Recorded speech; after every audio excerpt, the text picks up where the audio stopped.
Sedimo sa Aleksandrom Mitićem, istoričarem, i imamo jednu temu koja je aktualna u posljednje vreme, naročito na društvenim mrežama. Priča se o nasilnom pokrštavanju Srba, posebno se govori u nekom vremenu Stefana Nemanje.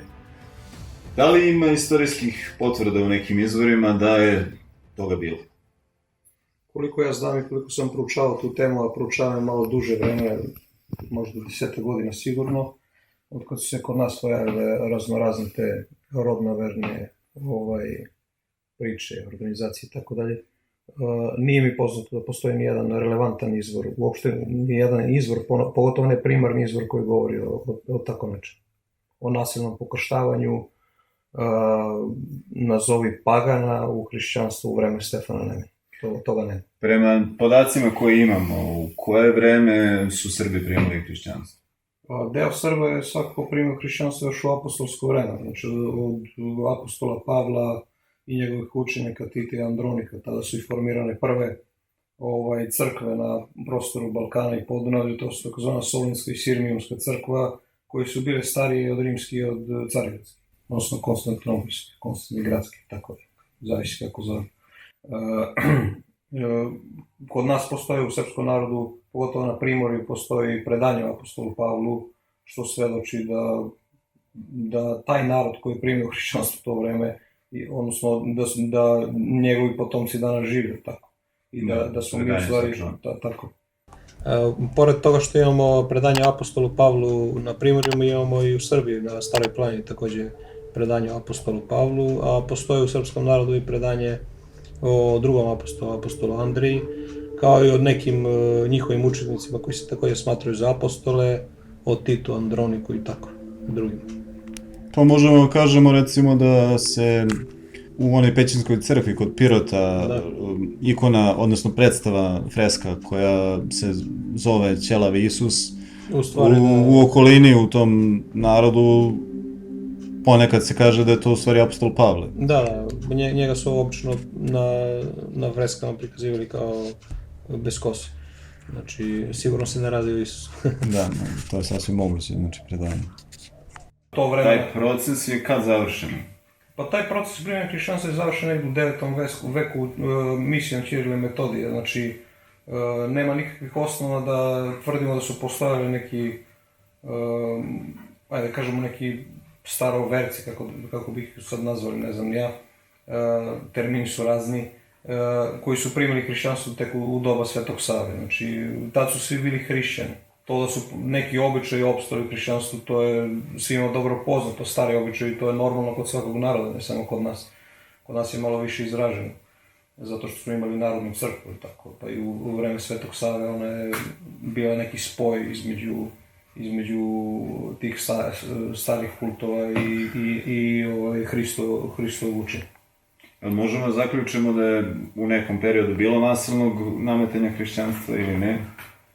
Ne, pa koliko znamo, pogotovo u tim prvim vekovima od 1. do 4. veka, kada je hrišćanstvo postalo zvaničnom religijom Rima, odnosno najpre za vreme Konstantina proglašeno za ravnopravno, a za vreme Teodosije oko 380. 375. za državnu religiju.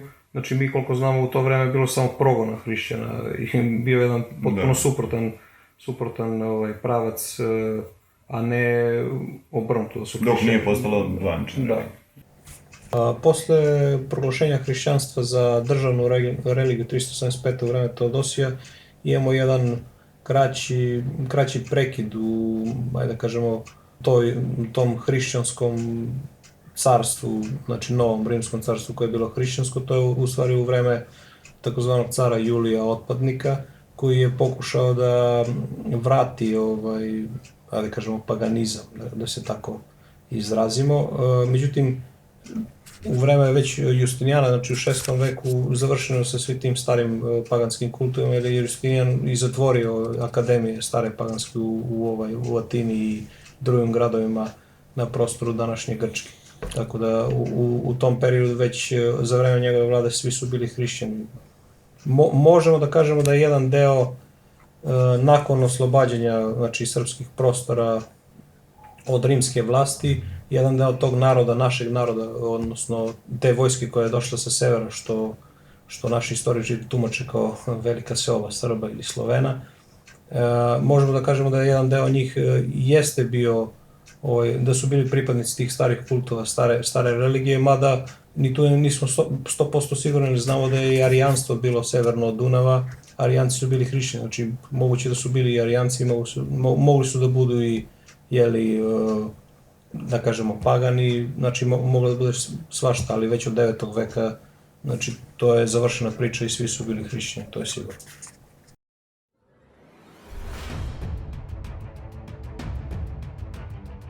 Samo da kažemo da se sve ovih tema oslobađanja od rimske vlasti i doseljavanja na Balkan dotakao u knjizi Nije bilo selbe Srba na Balkan, koju si pisao zajedno sa Aleksandrom Šargićem.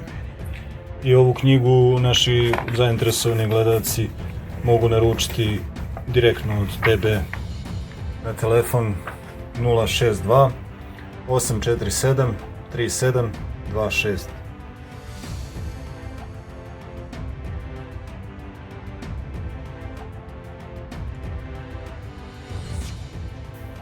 Znači, proces nisu svi Srbi normalno prihvatili hrišćanstvo odmah, ali jedan dobar deo prihvatio još za vreme apostola Pavla i verovatno zato što su i pre toga bili monoteisti, odnosno imali su veru u jednog Boga, a ne kako danas žele da prikažu da su to bili nekakva mnogobožaška religija po ugledu na rimsku i na grčku. Možemo da kažemo o tome, recimo, da je Herodot još u 5. veku pre Hrista tvrdio da su Geti, jedna od velikih ogranaka Tračana, imali veru samo u jednog boga, takozvanog Zalmoksisa.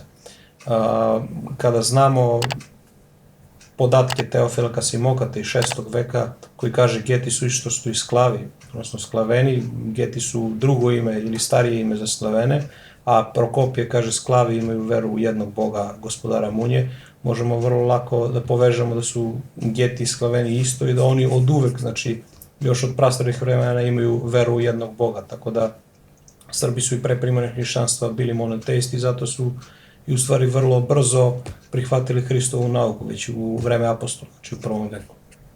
Koliko sam uspio da pronađem u knjigama koje pišu o tome, u stvari jedini izvor tih podataka iz kojih bi moglo da se zaključi, ovako nešto je žitije Simeona od Stefana Prvovenčanog. Ali tu ne piše direktno to. To je sad, kako bi trebalo tumačiti to što piše? Žitije, prvo mora da se različi šta su primarni izvori, šta nisu. Znači, ne može tumačenje nekog istoričara iz 19. ili 20. veka ili nekog istraživača, nebitno da se tumači kao izvor. To nije izvor, to je tumačenje. Znači, primarni izvori su izvori iz tog doba. Žitije Stefana Prvovenčanog može da se uzme kao primarni izvor, zato što je neposredno nakon Nemanjine ove vlade pisano. Dođe jedan od pravovernih vojnika njegovih, pa pav na kolena, s uzbuđenjem i uniženjem mnogim govoreše mu: Gospodine, ja sam među najhuđim slugama tvojim najmanji i vidio usrednost tvoju prema vladici tvome, Gospodu Isusu Hristu i prečistoj vlačici Bogorodici, usudek se javiti tvojoj moći da se mrskati i trikleta jeres već ukorenjuje u državi tvojoj. Kao nekada prorok Ilija, koji je ustao na bestidne jereje, i on izobliči bezbožstvo njihovo, i jedne popali, druge raznim kaznama kazni, treće progna iz države svoje, a domove njihove i sve imanje sakupi vrazda prokaženim i ubogim. Učitelju i načelniku njihovu jezik ureza u grlu njegovu, što ne ispoveda Hrista, Sina Božjeg.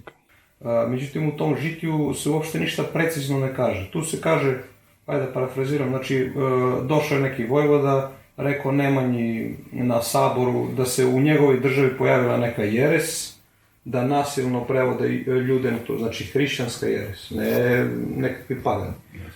Pojavila se neka jeres i da je on reagovao tako što je neke popalio, neke raselio, a njihovom učitelju urezao jezik. Vjerojatno odsekao jezik. Možda se zaključi da je najteža kazna bila ta, u stvari, da, niko nije ubijen. Jezika. Niko nije ubijen i niko nije prodat u roblje, kao što mnogi danas pričaju neke nebulozne priče, ničim osnovane. Kad smo već kod tog roblja, trgovina robljem u tim gradovima koje oni govore da su prodati Srbi u roblje za vreme Nemanje i Svetog Save, počela je tek posle 1250. Govoriš o 60. Dubrovniku. Dubrovnik, Kotor i tako dalje, ti gradovi koji su imali neku autonomiju u okviru, pa su malo A i nezavisni. opet to nisu ti brojevi. Trgovina robljem, ti podaci koji govore o trgovini robljem iz tog perioda i kasnije su tipa 10-15 robova na godinu dana, što je stvarno smešna brojka i to mogu biti neki ratni zarobljenici, mogu bilo ko, znači uopšte se ne govori šta su oni etnički, da su Srbi, da su ne znam šta. Hvala.